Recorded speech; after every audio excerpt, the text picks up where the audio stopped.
It's the All Birdies, No Bogeys podcast, your weekly disc golf analysis podcast right here on JomezPro. I'm your host, Brian Earhart. My co-host, Nate Perkins, joins me again. Nate, another PDGA major has come and gone, this time in Manitowoc, Wisconsin, courses that we know and love all too well. Love them. USWDGC, Nate. What a tournament. Talk about it. How are you feeling right now? We both watched all weekend. What a show. Man, it's just so rare for there to be a major where, you know, it just features one division, right? And it feels like it does the division such justice for, you know, they're playing middle of the afternoon, right? They're the only division on the course, and just the attention to the detail of the holes, the green positions, like they dialed it in perfectly at Roland Ridge, and the super silver layout that they used for the last two rounds. I thought they did an amazing job. And yeah, it was a great event, man.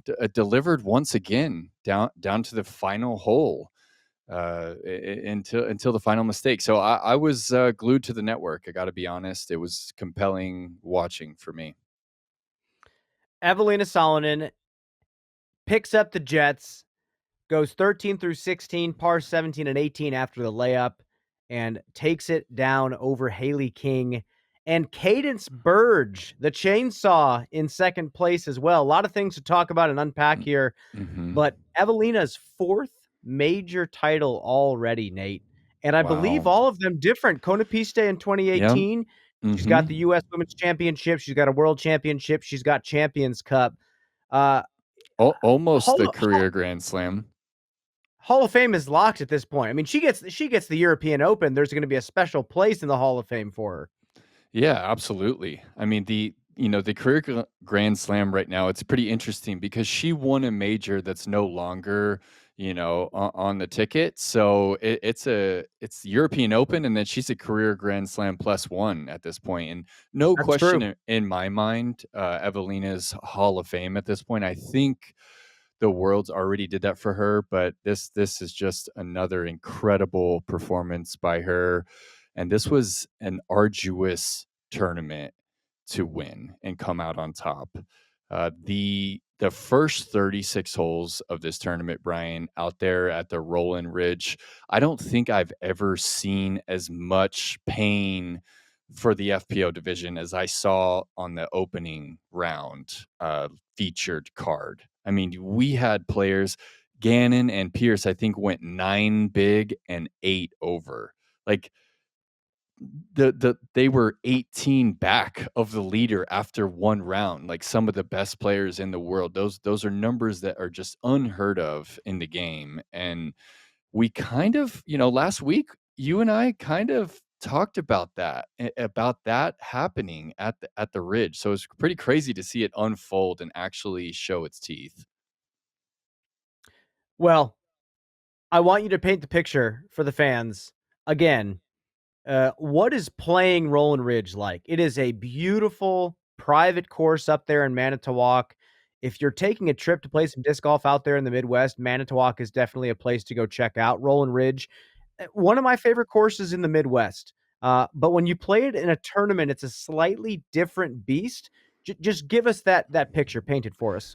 Well, it's just one of those courses where the early gap provides pressure on almost every hole. If you're watching on Jomez YouTube right now, we're looking at the only 2 holes that are in the open, right? The second finishes out here, and then the third tees off as the par 5, but the rest of them play in this dense, deciduous forest. And what we saw from Missy Gannon, from Paige Pierce, from Kristen Latt, we saw an inability to hit those early gaps with consistency, right?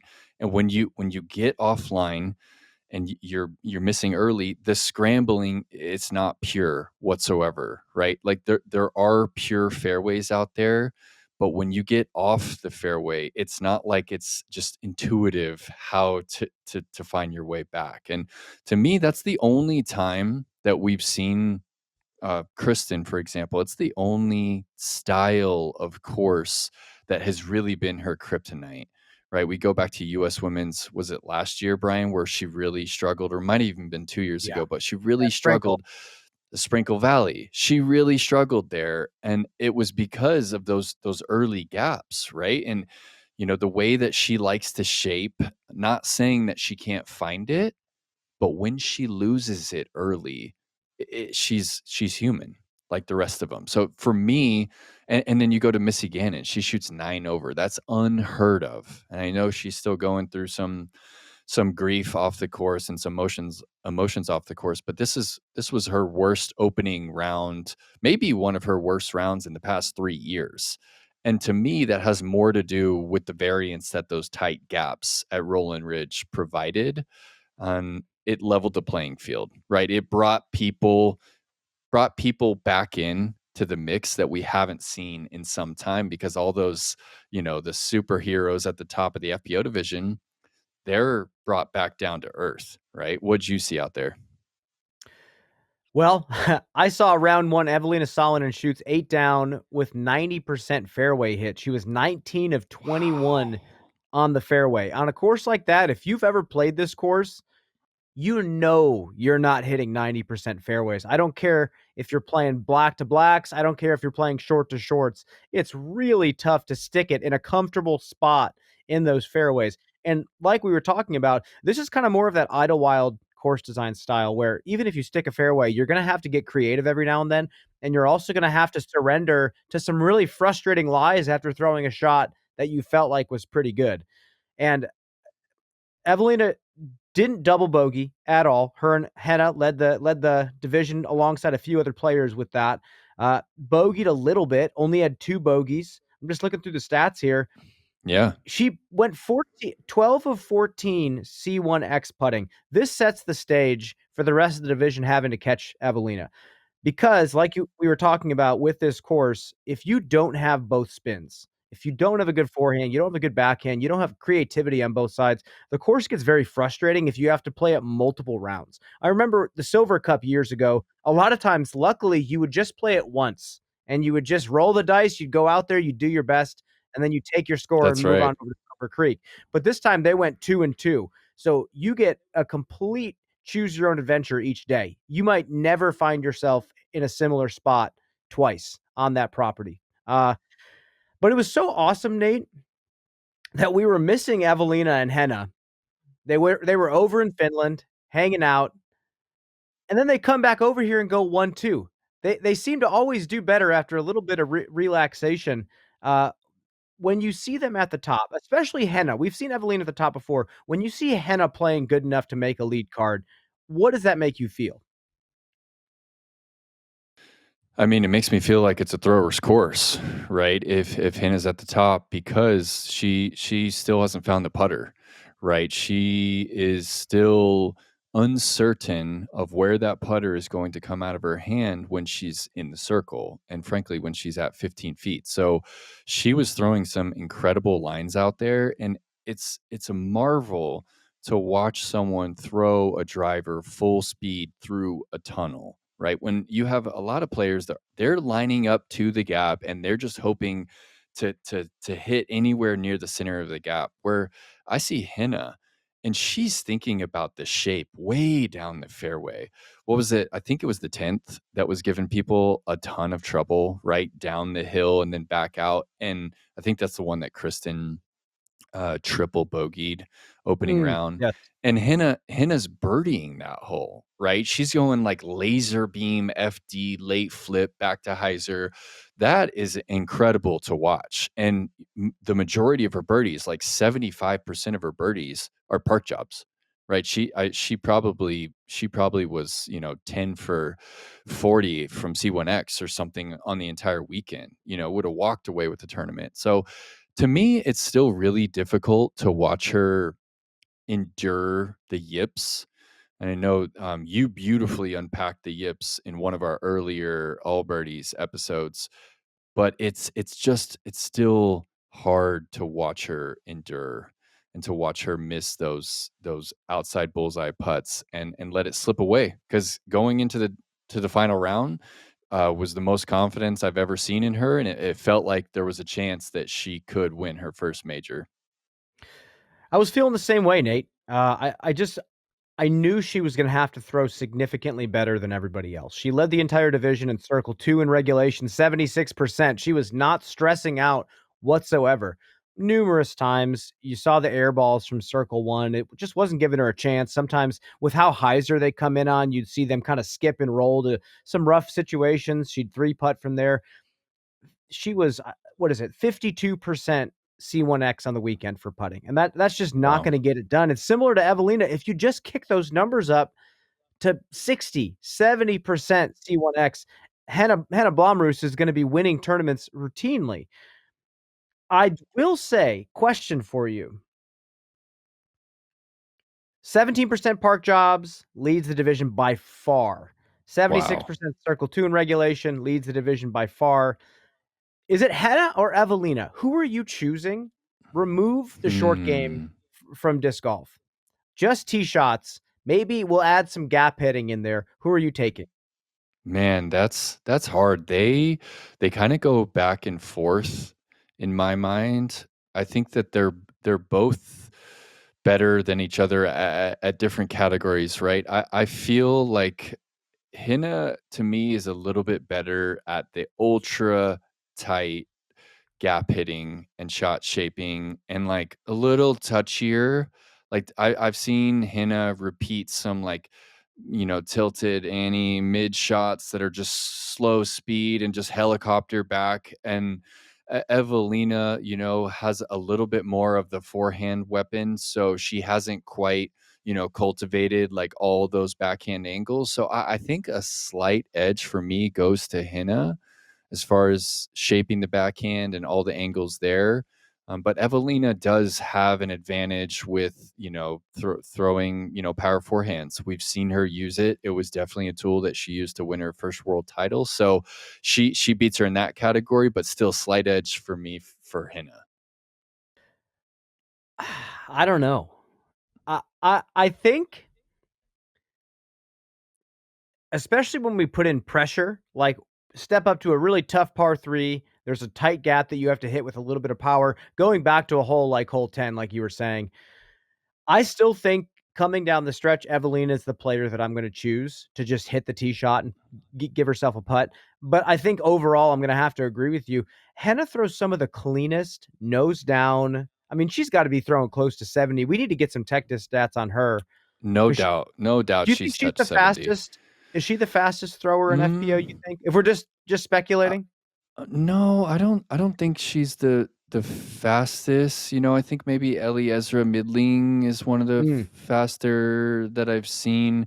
But at the same time, Henna has slowed it down over the years, right? She yes. used to just full rip, and now she's becoming more of the golfer off the tee. So I would love to see the distance comp one day because she's up there in the distance competition because she's got control over the angles. But I think Midling probably still throws a little harder. Taylor Chosick also is up there.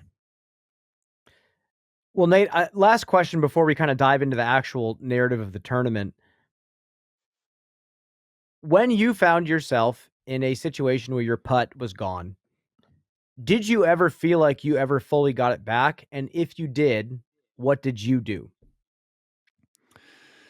Well, my case with the yips was definitely a huge part of my, early retirement. I wasn't ever throwing the disc really truly well enough to be in contention at every event. But go back to some tournaments where I look back at the stats and I'm like, wow, man, if I would have made just even half of the putts I missed, I could have been in contention, right? So when I got the yips 2021, I never recovered from that psychologically. It completely, I used to spin putt. I used to just get up there and just jam it. I called it the Perkins panic putt. I've mentioned it before on the pod, but it'd be like a moment of panic, and then I'm like, you just got to send it. You just have to send it. And then when I started three putting and pulling it right, and just really analyzing my putt, analyzing my form, I just went too deep into the analytical state of mind, and I could never transfer it back to tournament play. I could never get back into the intuitive state of mind when I was putting in a tournament.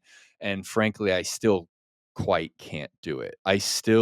My heart rate gets incredibly high when I'm playing a B tier and I go up to my first putt. And I've read the psychology books, and I can't control it. It's overwhelming. And so I really empathize with her deeply, because there's so many layers to unpack, and you don't know which layer is going to have the golden ticket to a new paradigm of thinking, right? I never found it, Brian. What about you? I had a similar thing happen to me. That is gone. I just started playing tournaments again. I think I've played, 6 tournaments in the past 4 years or something like that. But putting is no longer that big of a problem for me anymore, and I think for me, it was just time.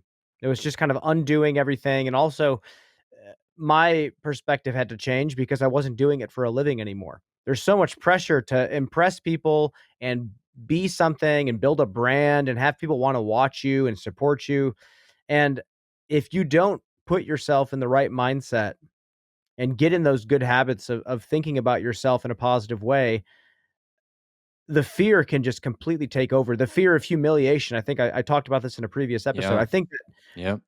the fear of humiliation is such a bigger deal in disc golf than I think we realize. And I think a lot of times that fear is really deep within us. And that's why the yips only really affects the very, very simple, easy things. That's why. But for Yeah. me, it was just time and just kind of forgetting what that hitch felt like. Um, and here's the thing, the mindset that I think you need to get to is the mindset that we listened to Eveliina try to describe at the end of the tournament. Terry said that on hole 11, she went up to him and said, "I have no idea where I'm going. I have no idea what I'm doing." And she has a sense of humor about it. And after a certain period of time, you can't give that fear power. You can't let it take control over you. And she has pretty much had to do it through force. Otherwise, she wasn't going to be playing disc golf anymore. And also, I love that she has this beginner's mind still of watching the preserve when she was taking a weekend off and Yeah. watching Silva do what she did and say, "I don't know if I can win anymore." Like, I know you read a sports psychology book, and I don't know if a lot of them would tell you to think like that or talk like that, Yeah. but as long as you're confident in yourself deep down, I think it's kinda nice to have that type of love and respect for watching your opponents do what they do. What do you think about Yeah. that? No, I marveled at that as well. I think that it shows what kind of person Eveliina is.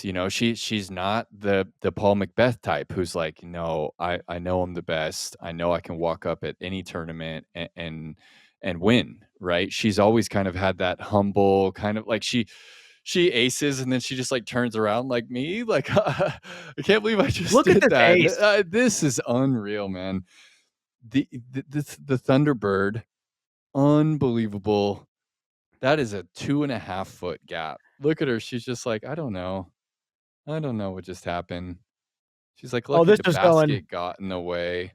Oh yeah, 40. 150 long if she missed that. She's an easy player to root for. And a big part of that is her humble nature.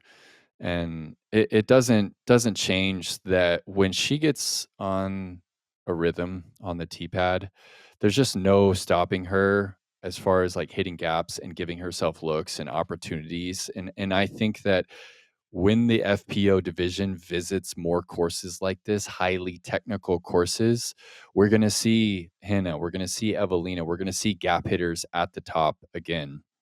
And we go ahead, Brian. Go ahead. Well, no, continue. Well, I just, we talked about it last week, right? Like why I'm selling stock in a player like Silva, it is because I really think that you tighten it up when you make players throw through a hallway over and over again. the war of attrition, right? You're just breaking them down. And I think that no matter what they go through on the putting green, what Henna and Eveliina go through on the putting green, the confidence is just never shaken on the tee.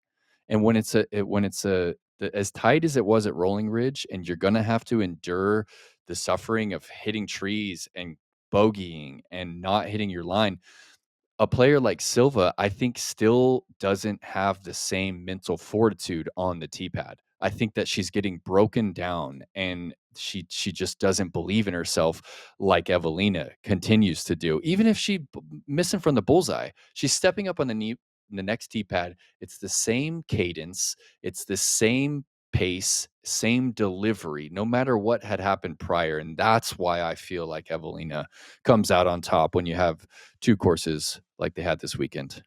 All right. Well, I'm going to ask you a question, Nate. Uh, okay. Eveliina, I asked you to kind of grade her. I guess I had you grade her backhand against Henna's because she only really throws the backhand. Let's talk overall skill throwing a disc. Anything outside of circle two, forehand, backhand, whatever. Is this the best overall thrower that we've ever seen in the women's division of disc golf? Very serious question. Yeah, it's hard for me to immediately give her the throne. I think that she definitely has more range than Kristen. I think Kristen's forehand is just a superpower. When it comes to playing golf, I think that Kristen still has an edge, but you have to, it's so interesting with golf, right? Because the result of a good shot is related to how you close out with the putt. So it's hard to really take out the results, right? Like when you think of the best forehand players all time, like of course Sexton comes to mind, but it's like, is Sexton really up there if he's not making all those amazing putts and closing out those Firebird forehand shots? I don't know. It becomes this unique thing. Like what's the kid's name that broke the distance record or won US distance? Sheldon. He's not Oh, even golfing. yeah. Jasper. Yeah, Yeah, Jasper. Ryan Sheldon forehand record. That's a good example as well. And Jasper at the US. It's like, are they really at the peak because they're throwing the furthest and their form is like impeccable? It's like I feel like it's hard to separate it from the golf. So in that regard, I still give Kristen a slight edge because her forehand is a superpower, and that power, it enables her to stay out of trouble. So I give her the slight edge. Where are you at? You think Eveliina is like approaching one of the best throwers all time? I almost think she is now. Again, Kristen does what she does and wins tournaments for score. I'm asking the Yeah. question, if we're giving NBA 2K stats to forehand power, forehand touch, backhand power, backhand touch, if we're just giving these theoretical grades to people, or like, you Yeah. add in that element of creativity on both sides as well. Um, uh, arsenal of tricks in the bag. I'm thinking about a guy like Tristan Tanner in the MPO division. Yeah. Someone I'd give crazy high stats to. I Yeah. still think, regardless of results, I think I give it to Eveliina. I think she's the Yeah. best player best thrower on both sides that I've ever seen. And it's No one will because fault you for wins that.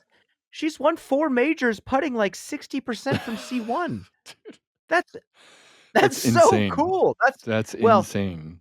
it's not The cool for Champions her. I'm Cup? I'm No, it's sure she would like painful to make for more her, dude. putts.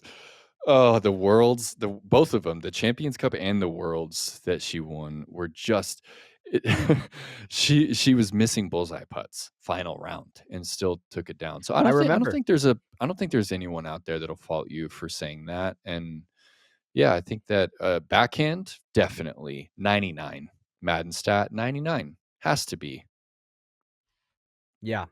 Well, there we go. Big grandiose claim. But really, Nate, final day, they switch over to Silver Creek, much easier course. Well, when the wind is not at play. It was windy. So let me take that back. How was Silver Creek playing just from you watching the tournament?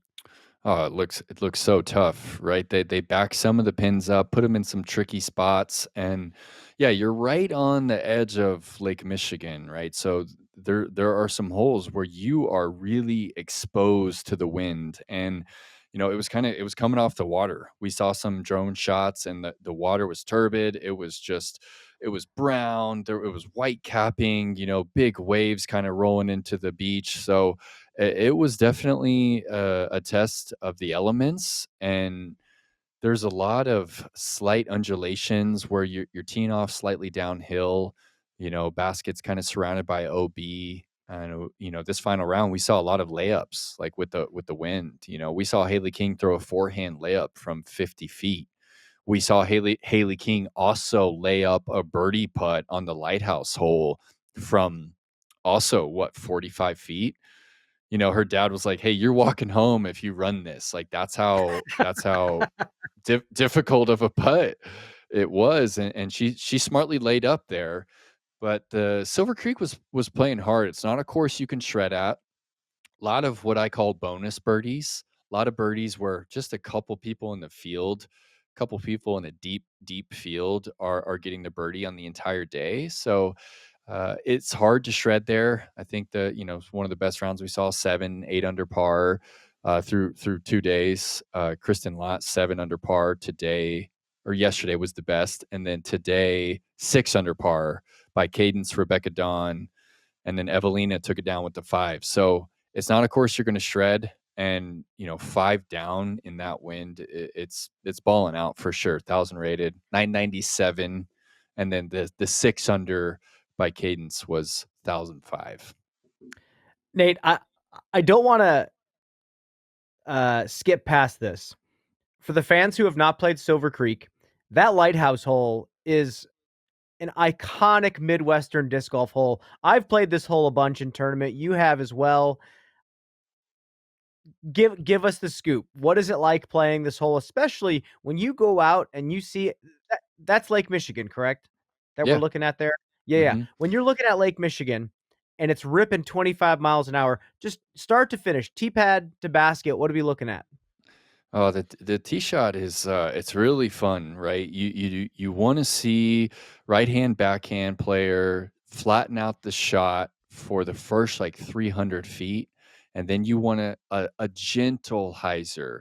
A lot of players they hyzer too early, and then they're in a pretty rough patch of off the fairway, and the scrambling gets all weird. We saw Emily Weatherman cut it too tight. Then she tries to cut the second shot, hits the tree. That was the end of her tournament, right? She threw her third into the lake. She's OB.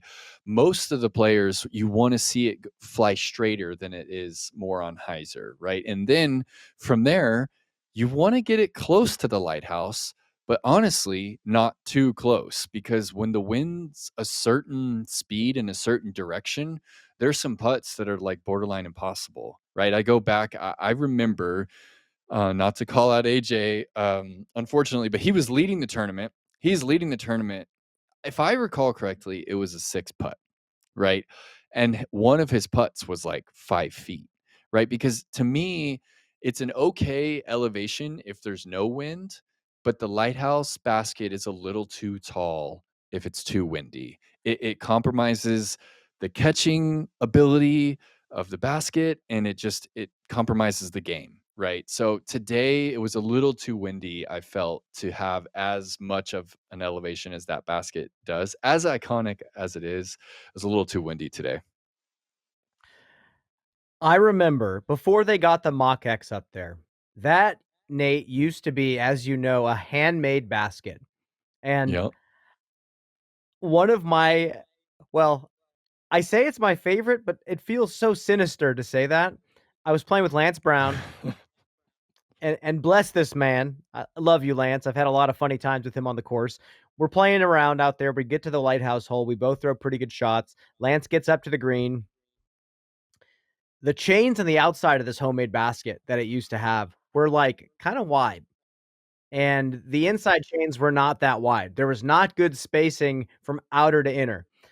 I, for the first time and only time in my disc golf career, watched Lance Brown airball through the chains. Like he hit his, never. he hit his putt and it didn't hit anything. Well, he was. I mean, what do? You either putt like straight up here, or you're turning it vertical and just trying to throw it up there. And he turned it vertical and tried to throw it up, and it just went through the chains on the other side, rolled out. He like 4-putted. It was Unreal. so sad. But when you get out there to Lake Michigan and it's ripping off the water, it is so hard. And it's like a 400 and what is it, a 406 or 439? I forget the exact distance of it, but it's not that long of a hole. A 2 is possible if you throw a phenomenal drive and hit a good putt. Oh, yeah. But it is such a satisfying 3.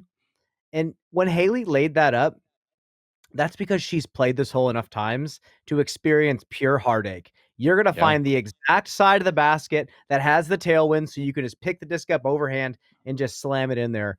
But yeah, I just had to highlight that hole because I've had a lot of funny times on that one. Also, Nate, when you get to the end of the tree line, when it starts to bend left towards the green, there is a huge mature tree that is like eating up this pole. Do you know what I'm talking about? Yeah. The bark is like growing around the pole and it looks like it's eating it. Why does it do that? Can you just tell me? Man, I think I actually don't know why trees do that, but to me, I've always felt like they're like, hey, this is sturdy. Like we don't have to work as hard to like stand so tall. So we'll use this. We'll use this. Stable pole that's already there. I have no idea though. Maybe someone can email us and let us know like why trees consume things they grow next to. It was like it was too human looking. I took a picture of it. I don't have it with me right now, but anyway, let's fast forward to the end of this tournament and just talk about that final hole. Hailey and Eveliina are starting to go head to head. Eveliina's picking up steam. 13 through 16, she gets the birdie on. 17, kind of a tough par 3, gets the par.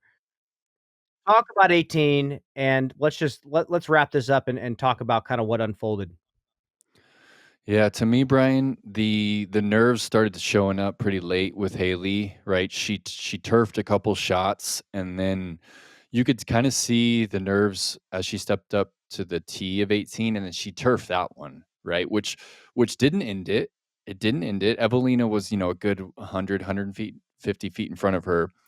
Really, where I saw Hailey's mistake come through, she picks up, I think she's throwing overstable Cloudbreaker right there on the second one. She had it in her hand. I'm like, okay, she's going forehand, right, to get down the hill and just stay and play. And she tries to rip over on the overstable driver. That second shot, it's probably 80 feet downhill as it finishes, and there's OB right and left, right? You don't need to go driver there. You're not going to get up and down. You're just trying to give yourself an opportunity to throw your third, get up for the birdie. So I felt like Hailey hasn't been playing a lot of tournaments. This was, I think, her 4th tournament. And that, to me, is where that showed up, right? You're playing a lot of tournaments. You're in a better golfer state of mind. You go mid-range there. You let something just bleed over. You don't worry about the distance. You stay in it. Then you put pressure on Eveliina on her second. So the driver that kind of just, didn't get turned over and faded out OB, I felt like, of course, it's an execution mistake. She could have cracked that driver over on Morani.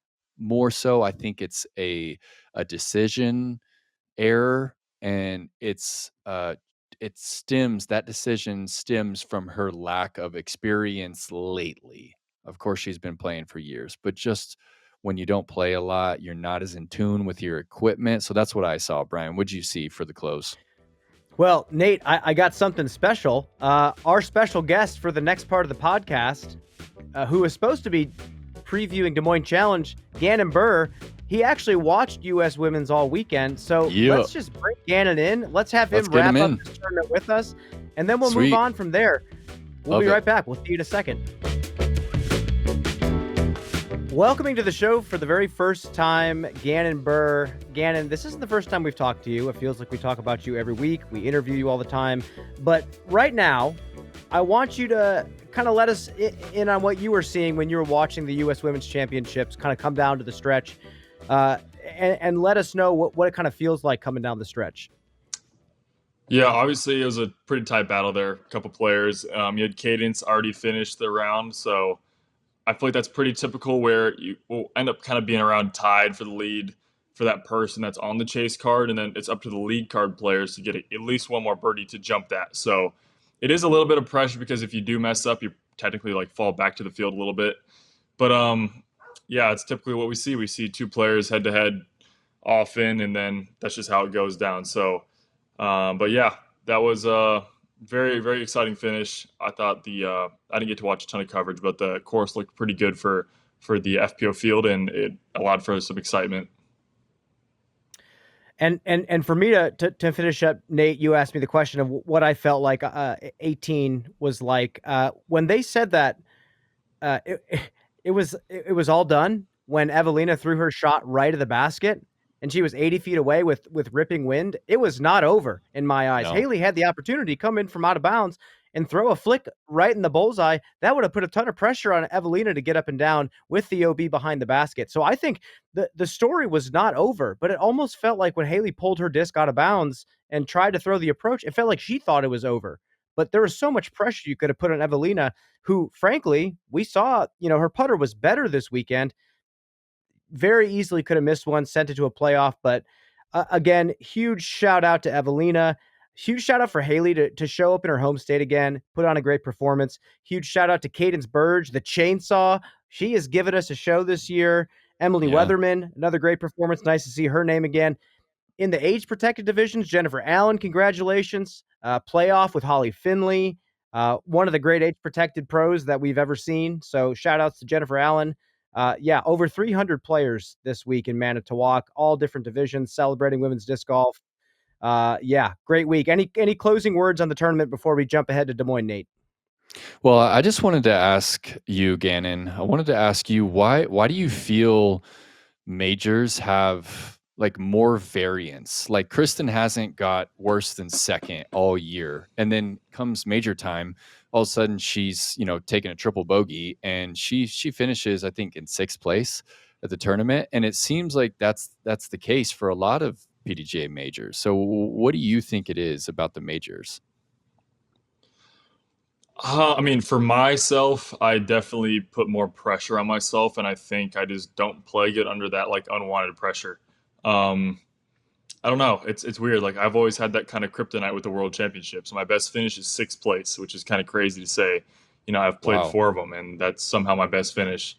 So I mean, I keep making jokes like I'm just going to treat it like a C tier this year, so I don't care and see what happens because when I'm shooting hot rounds and I'm shredding, I'm not even thinking about what my score is or even really what the field's doing. I'm just thinking about like, oh, okay, well, I'm whatever 6 down through 10, I could probably finish at 11 or 12 down, and that's kind of all I'm thinking about. But when I see like my problem with like the worlds is I look round 1, I'm down 5 strokes, I'm like, oh, it's over. Like I just have like this weird attitude. I mean, and me personally, what my problem has been is I've always had my game hasn't never felt good at Worlds. It's like bad timing. It's like my form gets off, and it's nothing I can actually fix. It just is a bad week to be off, I guess.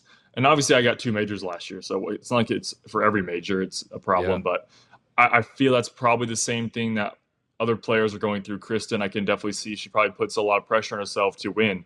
I know a lot of people were predicting, she'll probably come back this year and win all 4 again, and she hasn't won one yet. So. Yeah, I mean, I think also the players that maybe don't take events as seriously, like, I mean, I guess I'm not going to call it Isaac, but a little bit, he definitely, not that he takes, the Elite Series less seriously, but he takes Worlds more seriously and stuff like that, and majors in general.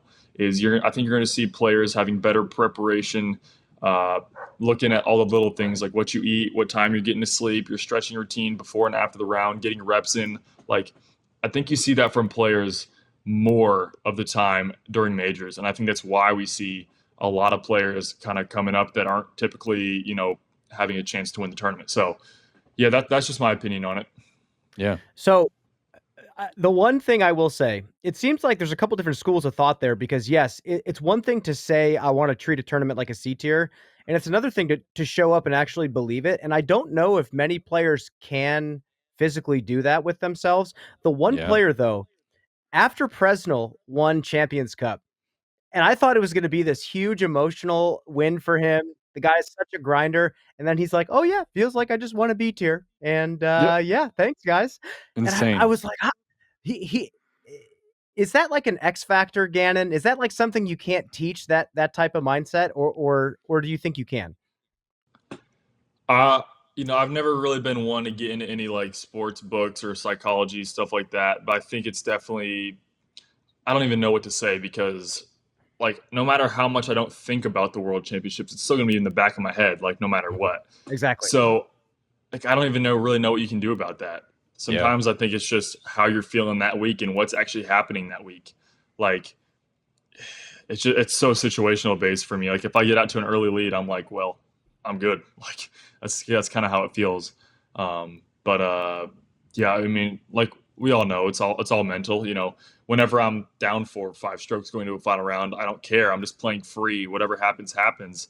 But when you're kind of up 5 or 4 strokes, I actually don't love being. I mean, obviously it's nice to have a buffer, but the kind of the mental games you have to play with yourself are tough, because you're like, you got to, and that's what I told myself at the preserve. I said, don't try to protect the lead, keep attacking. And so that's exactly what I did. I didn't like, and I just told myself, like, I'm not going to lose this tournament at any point. Like I'm not going to let it happen. I'm not going to be like, oh, he got one on me there, he got another one on me there. Like, even if he got 2 on me there, I'd still be up 2 or 3 strokes. So it's like there's really no reason to like get all worried and stuff like that. So I think it's just like I said, it's so mental. It's so tough to just actually tell yourself that and actually do it, instead of just having it kind of affect your play. So I want to ask some more questions about kind of where your game is at and where the game of disc golf is at right now in the MPO division. But let's first dive in and preview the upcoming Pro Tour event at Pickard Park, one of your home courses in Des Moines. How are you feeling about the event this year? How's Pickard looking, and what level of involvement have you had with the event so far? Yeah, Pickard's looking really nice. We haven't had too much rain, and I don't think, luckily, fingers crossed, the weather looks pretty good for this next weekend. No thunderstorms. And if you know, we've had 4 years in a row with some type of delay. So hopefully we can avoid that. Obviously, it's Midwest. Pop-up storms happen all the time. But the course is looking really good. Not too many changes. Hole 1 did get a T-pad shift. We shifted it 40 feet shorter into the left, and now it's a double mando through the trees. So you can't just you don't start your tournament off with a wide open spike hyzer. Yeah. And then we also had the idea to kind of at a hazard area on the short left side of the green, about 45 feet, which makes it so if you hit early, you're still tempted to go for it, because you know you're not going to lose your distance. You'll at least get to go up where your disc is at. But we also were thinking about the FPO, because now if they throw a good drive, they can go for their eagle. It's a par 5 for them. But if they don't, this hazard area causes them to play way left, and then they'll have another 230, 40-foot shot into the green. So I think it's going to play great. I actually got to put the stakes in myself, so I felt like it was a pretty fair area. I mean, it's not like a great piece of land to put hole 1. Like, there's not a ton you can do, in my opinion, but I think it's a pretty good solution we have right now. But yeah, I'm looking forward to it. We got hole 17. We cleared out 3 trees on the left gap, which opens up a turnover like fairway driver, or maybe like a forehand shot. And those are supposed to be gone last year, but we couldn't get anyone to cut those trees down. They were too big. So that gap's looking a lot bigger now, and the fairway's pretty much evenly split. I do like the left gap because it can get you further up there, but also can kick you in a horrible position. So I think we're going to see it playing really good. I know that hole, I think it was the best scoring separation hole on tour last year. It was 25% birdie, par, bogey, and bogey or worse. Wow. Exactly even. It was crazy. Wow. I remember looking at it and I was like so proud of myself. I was like, that's perfect. So, Nice. But the island got a little bit bigger, about 1 to 2 feet bigger on every side. It's still the shape of Iowa, but we have pavers in the ground now, so you can actually visually see it. So it's going to look a lot nicer than just stakes and stuff. It's still going to be a blind shot because you're going uphill, but from a drone cam or catch cam, you'll be able to see it. 18, we also cleared out this one thick kind of bushy tree long, so now the gap is pure. Where last year we are kind of trying to figure out how the correct way to play the hole is, but the hole's so tough. It's so tough. You have to get far enough, and then it's a big turnover, really technical shot, and that's what I like about it. I think, I love the preserve, but when you're out of the preserve, there's nothing really scary about it. There's not like, oh crap, I have to execute the shot or I will be taking a bogey. That's not really tension. Yeah. And so that shot in the 18 at Pickard is just like, you have to throw a high level shot to get the birdie. That's the only way to get the birdie. There is no really safe shot unless you throw a huge drive, then you might have a chip forehand. But because the way we cut the gap out, it's encouraging the dead straight shot, which actually pitches your angle off more into the green and makes it a more exaggerated angle, a big turnover, a high forehand. But it's so hard to get the power. Where before I was kind of trying to go like early skip left, which is still there, but you're dealing with some more trees then. So if you want the pure gap, you're gonna have a tougher approach in the green. If you want a shorter approach, you're gonna have to test stuff off the tee. Other than that, we tightened some OB lines on like the par 5 to 10th. It really pinches up there after the second shot. That hole's always been a weird one for us because it's such a weird shape for the land where we're having a tough time trying to figure out where to put the tee pad because it seems like no matter what you do, after 2 shots, you're over the hill easily. No matter if you hit early, if you hit the first tree, if you get way down there, everyone's about over the hill in 2 shots and chipping up for birdie. And over the last couple of years, it's tightened. This year we didn't do as much as we wanted to get done. I know the goal for next year is probably to make potentially 3 or 4 hole changes. I'm really excited for that. I have a lot of ideas that I've already found and we're planning on doing. So, but this year we just weren't able to get it done. I wasn't able to get out to the course that much. I was really busy this off season. Get diabolical with it next year, Gannon. Get diabolical with it, man. Tighten it up. Yeah. Well, so you're coming off. Oh, go ahead. I was gonna say, like, one of the things I love about Pickard is it is an open course. You do have to hit a lot of lines, but it's not a bomber course. At no point does distance actually give you an advantage on any hole. It's open, but you have to place in certain spots because the way the out of bounds is shaped and the rolling hills with the sharp angle corners. So it just is such a beautiful piece of property where every year we seem to find a better idea for a hole and it just never ends. And it's just so amazing to be a part of that journey. Cool, man. Cool. It's so rare to have someone that's, number 1 player in the world who's like adjusting the course out there. And yeah, you're coming off 1088 rated tournament, Gannon. Like, how eager are you to actually get back out to Pickard and prepare for the next one? Or is it more, are you still tweaking on the putt? Are you going to your basement and working on the putt, or are you more inclined to like actually get back out to the next Pro Tour course? Yeah, I mean, I've played plenty of rounds out at Pickard. The last 3 days have been 95 and 40 mile per hour winds, so it's just been like useless to go out there. Okay. Obviously, I know what I'm throwing on every single hole still, so that's nothing new to me. One more change, we did add an OB line left on hole 3. So if you throw it too straight out the gap, you're going to be out of bounds, which I thought that was a good change. I mean, the hole's pretty easy. I just want to add some veer to it. So I thought that was a pretty solid change. You're not going to see too many people going out of bounds, but there will be a couple people for sure. But yeah, I mean, I don't know. My life is just extremely busy the next 2 months, and it feels like I won't even have a single day off. Starting tomorrow, I have practice rounds Monday, Tuesday, Wednesday, Thursday that are all going to be filmed or part of some coverage or part of some event that I'm a part of. And then I have the 3 days of competition, and then the next day I'm flying over to Norway and then playing. And it's just the next weekend. There is no like week break, so it's just gonna be never ending disc golf for the next month and a half, which is really exciting. But it's definitely a little bit stressful. It was kind of this way during the Portland Open as well this year, or the Northwest Championship. I was just extremely busy the whole week. Almost got no like legit practice rounds in, but I was able to get the win there. So I'm coming off 2 wins in a row. I'm feeling hot at my home event, and I'm going into the Europe stretch where I feel comfortable. So I think, obviously going for the win. I'm not going to be disappointed with not winning, but I'm right where I want to be at this point in the season, winning I think 3 of the last 5 tournaments, so sneakily kind of getting up there. But Yeah, the putt's been feeling good. I've been getting reps in my basement, so that's what matters. I think, you know, my game hasn't felt good the last couple days, but I'm obviously not taking it seriously. I'm just kind of like chuck in, probably not getting the best sleep, but we're gonna definitely start locking in once tomorrow comes around, and yeah, I'm looking forward to it. I can't wait to play in front of the home crowd on a course I designed at my home state. It's gonna be amazing.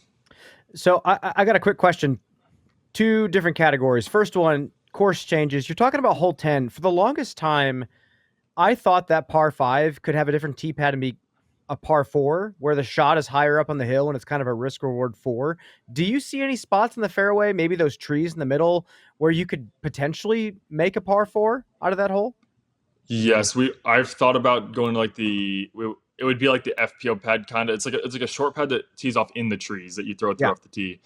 Um, so the original idea, Brian, you will know. I think you will too as well, Nate. But old 16 was that like really weird chip hyzer down the hill. So that hole's not there anymore. So hard. The goal is to get the tee pad there, and then it's a dog leg, so you throw across uphill over the long grass, and the best you can possibly do is to land in the trees. So that's where when you would hit first available would land off the tee now. So a good drive would then be like a bad drive on today's hole. So I think it would actually make it a really tough par 5. So it would allow it so trees would come into the play on the second shot. The OB is tighter down there after like a perfect second shot, and you would see a lot of players throwing from about the top of the hill trying to go in that island green for their birdie. So yeah, I mean either of those ideas, par 4 or par 5 with a different tee pad, I like. We just haven't got to it yet. Thank you for that. That's exactly what I was kind of hoping for. And other one, I want to switch kind of moving forward. I know we want to be respectful of your time here. If you were to give yourself a report card on how you played last year, just different categories, backhand, forehand, putting, whatever. If you were to look at your report card you'd give yourself this year, what category or what subject would you give yourself the highest markup? What have you done the best at improving over the past year? I mean, just my tee to green, my driving, just in general. I think when I switched to Discmania, my forehand got exponentially better, and I think that Really? was a lot to do with the discs.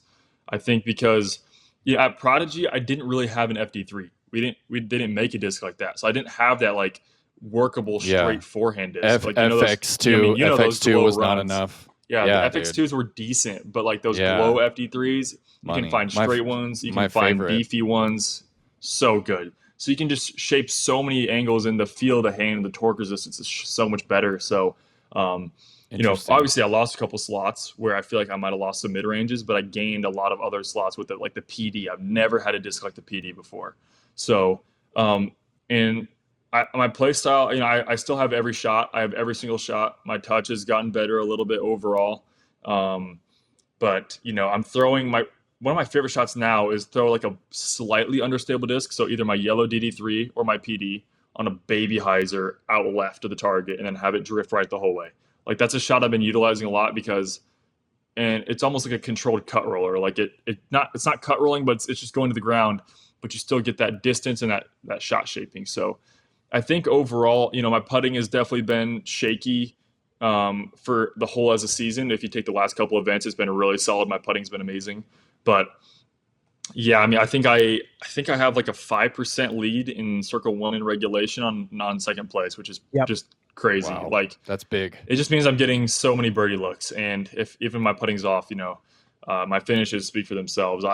Obviously, I didn't start the season off like crazy hot. I didn't do that last year either, but I've only missed the top 5 once, and I have tied for the most wins. So I'm right on pace. I'm right where I want to be, and it feels like my bad weeks I can even still win the tournament. And when I'm playing good, humbly, I don't think I can lose. I got one last question before I can pass it to Nate to kind of wrap this thing up. But speaking of putting, I know you're kind of notorious for having a really fast pace when you putt. You have for a long time. Do you feel like your pace control is improving? Do you even think about pace control when you're putting on these modern baskets? No, and I think my rule of thumb's always been Circle 1 putt as hard as you want, especially if it's windy. Like if it's windy, just rip it in there, and if it spits out, it spits out. I don't care, whatever. Obviously, it still sucks because it's still a low chance it's going to spit out, but it is more likely. But for me, like some weeks, what feels better is to putt hard and putt firm from anywhere. And then some weeks, it almost feels better to do more of like a lofty putt. And there's like certain tournaments where I'll go.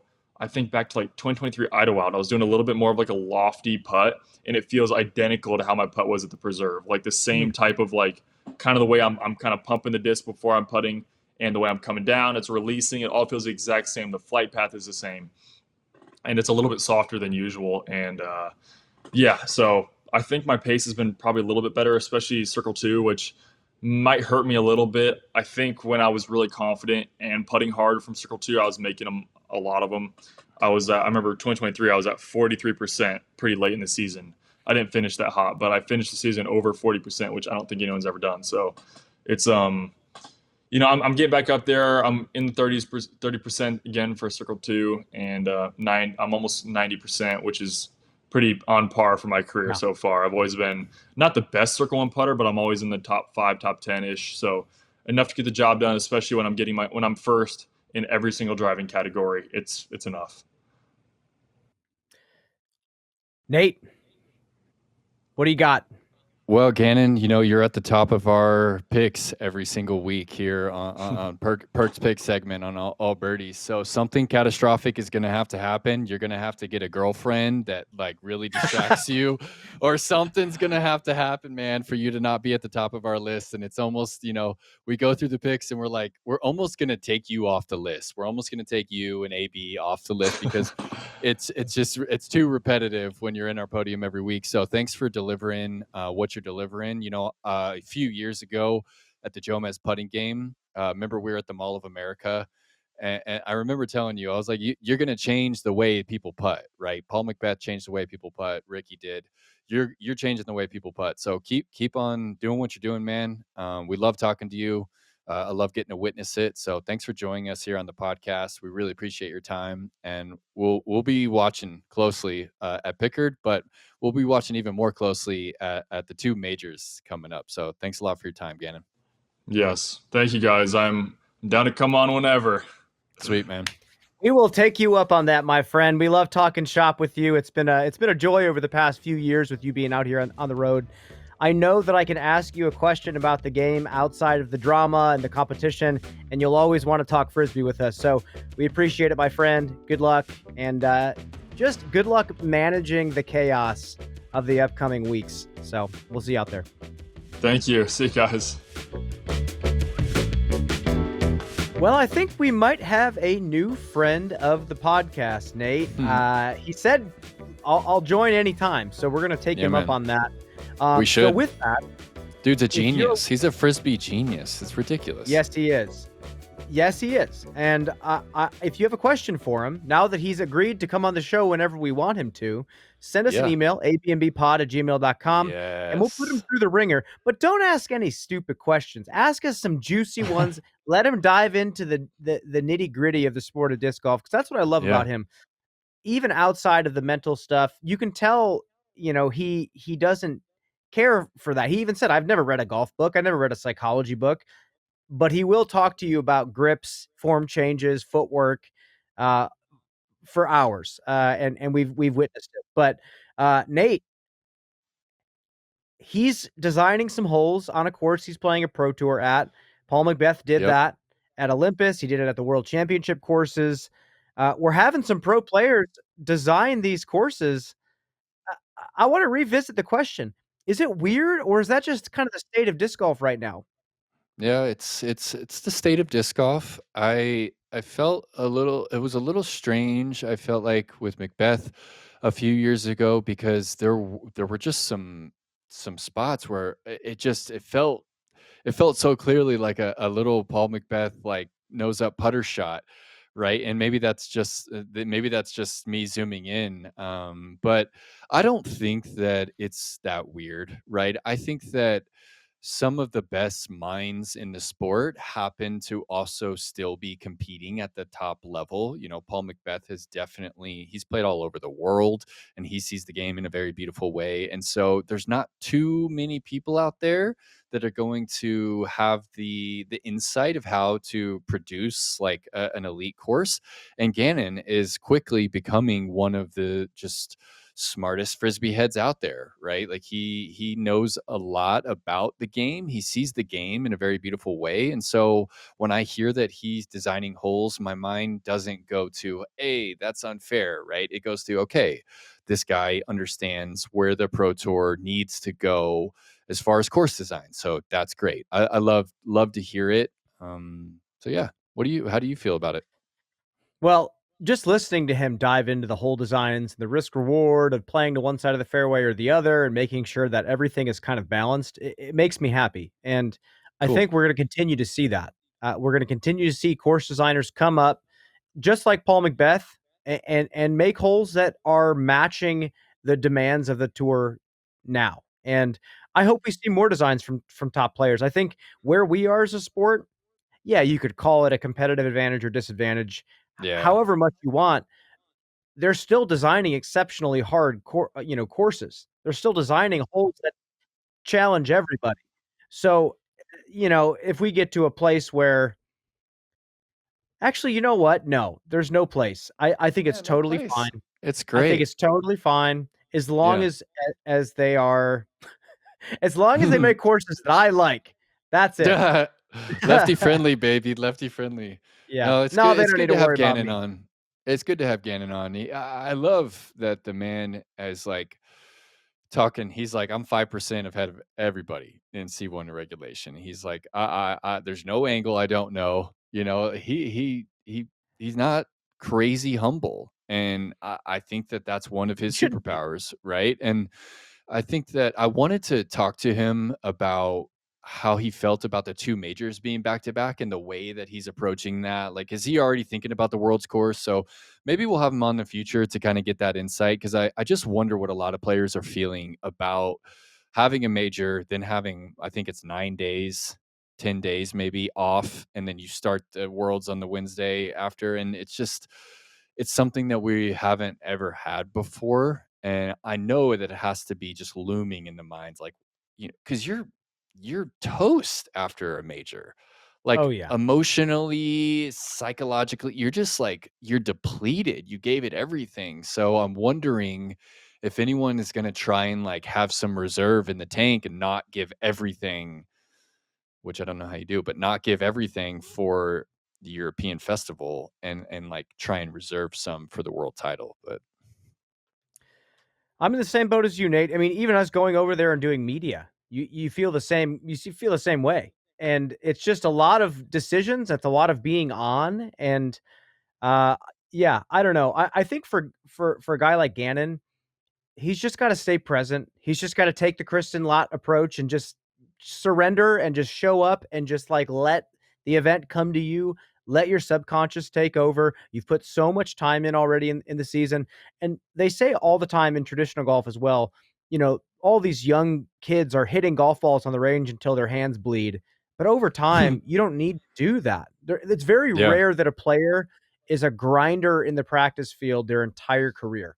Over sure. time, we've heard Paige say it all the time. It's about just being in the right mindset and just going out there and Hmm. playing frisbee at the end of the day. When you're that good in that practice and you've put your 10,000 hours in, just where is your belief in yourself and can you get out of your own way? So, yes, back-to-back majors is going to be crazy, and also the scale that these majors are going to be at in regards to the prestige of them. It's going to be Yeah, unprecedented. I cannot wait to yeah, it be is. over there. It's gonna be Uh, sick. I just bought my flights. I bought my flights. I'm let's so go. stoked, man. I got I'm playing the Skyscanner game. I'm like looking at the flights, like, man, it's looking like I'm spending, 2K to get over there. And then I'm like, boom, if I fly here to here and back, it's a fun game to play. I got a round trip flight, $800 with the bag. So it's just a fun game, just playing. It's like Monopoly money, right? It's like, oh, what's the cheapest way I can get to Europe and back, right? And then, Nate, we're actually, I was just talking with Kat, but we're making a little trip in that break. So after the festival, Oh, Catherine and I are going to go to Edinburgh, Scotland for 7 nice. days. So we're going to rent a van and go up into the fjords in Scotland. We might even get eloped and we might get married, but we're gonna feel it out. Anyway, I'm super stoked to get over there, and I know you're gonna be in Finland the whole time, like doing the broadcast. So Yeah. I'll be looking forward to linking up with you. Probably Tallinn. Is the broadcast for European Festival going to be in Tallinn, or is it going to be in Helsinki? Do you I think? believe it's going to be in Helsinki. I think I'm going to do it at Okay. the Pulsea Studios. Okay. But Nate, we're working together again. Come on. Dude, it's gonna be so hyped, man. You Yes. gotta send it down to me. You gotta send it down to me. I But am going to send it also, down to you. That's all I have to do. you need to either before the festival or after, you need to take the ferry from Helsinki to Tallinn. You've done it before. You've done it before. You played in Estonia, right? Yeah, I remember. Yep. We were all hanging in Estonia. So you've taken the ferry. But yeah, just the old town Tallinn. It's just a cool spot to hang It's out. So wonderful. I'm getting excited just thinking about it. But yeah, I Nate, can't wait to see, man. Can't wait to see what I happens. got to tell the listeners a story because I don't know if they remember this, but I had a hilarious trip overseas. I think it was 2 years ago. Yeah, 2023. Oh, you're playing I mi- Sitch? Ooh. I missed the first round of PCS Sula that year. And they had to find a sub for me because I missed my first flight. Something happened with customs. I got held up too long and I missed my first flight. I called customer service. They put me on the next flight. Everything worked out. They said there's actually been a flight to London, your connection, that's been delayed over 24 hours. And we'll just kind of like slip you into that flight because at this point, a 260 something person plane is now down to like 30 people. That many people have jumped off ship and they said, Wow. screw this. I'm not going to go through with this flight. So I slip into this and I'm not being strung along for 24 hours. So I'm the only one who's like wide eyed and bushy tailed. Everyone else is pissed and just exhausted. And I go on there and I realize, oh man, this entire 200 and something person plane, like 260, is empty. And there's 31 of us now and it's fully staffed. All of us get upgraded to the very front and everyone's so apologetic and they think I'm one of those people that's been delayed the whole time. So they're like, "Sir, can we get you another meal? Do you want a beer? Do you want this?" Everything's free. I'm Wow. laying in my own row with a bed. I got a TV. I can't Wow. believe it. 10-hour flight to Nice. London. We get to Newfoundland or maybe Nova Scotia. Nova And Scotia. Yeah, that's right. You were stuck in Canada. the pilot gets on the intercom and goes, his voice cracks, and I'm like, okay, we're about 2 hours into the flight. He goes, we've been alerted that the plane is not to be flown over the Atlantic Ocean, and we're going to make an emergency landing in what's that famous airport? It's like a famous airport that a lot of people at 9/11 were at. I can't recall it off the top of my head, I but forget what it's called. It's a tiny airport, and we like land there, go into this tiny little room. It's like a waiting room. I go to the bathroom. I'm in there for like 2 minutes. I walk out. Everyone's gone. Everyone is gone, Nate. I'm like, okay, well, did they get back on the plane? Did something happen? I try to open the door to the plane or like to go out to the plane, locked. I go to another door, locked. Go to another door, locked. Every door in this dude, it's room a is locked and no one's in there. Twilight Zone, bro. And I'm like, okay, I have no service here. I don't know what's going on. It was like 15 minutes. And I was just sitting there. I was sitting on the floor against the glass, like, oh no. I don't know what happened. Did they leave without me? And then I'm all of a sudden, Canadian some now. guy in uniform came up. He's like, "Oh, I didn't see you there. We're back here." He like unlocks this door, takes me back there, and then for like 8 hours, we have no update. Oh, Finally, we get something. I eat a little poutine, complimentary of the airport, and finally, we have to go back overseas or back over the border into the U.S. So I have to go back through customs. I have to run through the line and like say I need to make my flight. Multiple people were like not letting me pass, and I like just pushed through them. It was like a bad movie. Get to the front, get through customs, and this is a flight to I think I went to Switzerland after this. I get there, finally get on the plane, and the plane cheers for me because I nearly missed that one as well. And Wow. I had been up for almost 48 hours straight at that point. And No. I crash into the seat. We get there. I get to Finland, and I get there just in time to do round 2 of PCS 12. Wow. That's Yep. crazy, dude. Yep. The Oh, and they lost the my luggage. the That was fire. I remember you telling me this story with your big blue eyes, just like Nate. It was the worst. Oh, that's a good one, Brian. That's a good one. I unfortunately only have weird good stories about being upgraded to first class. So I won't tell you though. I won't follow your nightmare up with my like little rainbow story, but I My little rainbow story. I'm really looking forward to being back over in Europe and working with you on the broadcasts again. It's it really feels like when we go over to Europe, it just feels different. It feels the way that they treat it, the way that people treat the game, the way that the fans interact, and I don't know, just the setting, all the settings that we're going to visit specifically this year, they just feel so grand, right? PCS, Krokal outside of Oslo, it's so grand, and then a European Disc Golf Festival with the big they're playing where like Michael Jackson played there. You know, it's like this big, you know, old school Estonian. They sang for their independence there, right? They Estonia literally sang for their independence from the Soviet Union at this place where we're playing disc golf. So it's like a historic venue, and then of course. The old European Open venue, the venue for Worlds, is probably the number one spectator like grand experience you can have, right? 5,000 plus people. So I can't wait, Brian. Can't wait.